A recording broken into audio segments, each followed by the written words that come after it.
আসসালামু আলাইকুম। বর্তমান বাংলাদেশ জাতীয় সঙ্গীত পরিবর্তন নিয়ে অনেক কথাবার্তা চলতেছে। এই জাতীয় সঙ্গীত পরিবর্তনের কেউ পক্ষে আছে, কেউ বিপক্ষে আছে।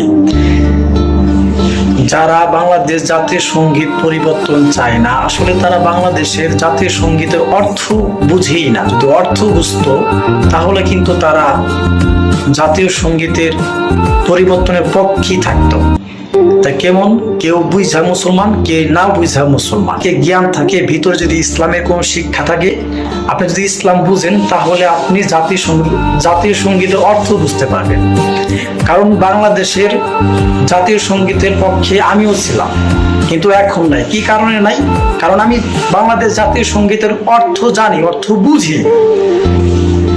আমি প্রথম দুই লাইনের পক্ষে থাকবো, আমার সোনার বাংলা আমি তোমায় ভালোবাসি, কারণ আমি দেশের নাগরিক, আমি দেশকে ভালোবাসি।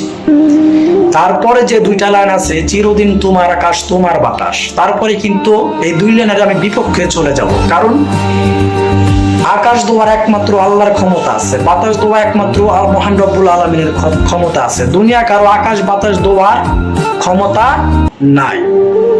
তাই জাতীয় সঙ্গীতের ভিতরে অনেকই সেরেকি কথাবার্তা লেখা আছে।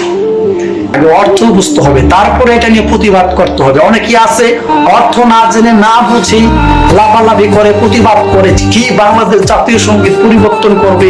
এটা অনেক আগে থেকে আমরা শুনে আসছি বা স্কুলে গাইছি। সবাই বুঝা প্রতিবাদ করে, না বুঝা কেউ প্রতিবাদ করেন না। তবে সবাই ভালো থাকবেন। আল্লাহ হাফেজ।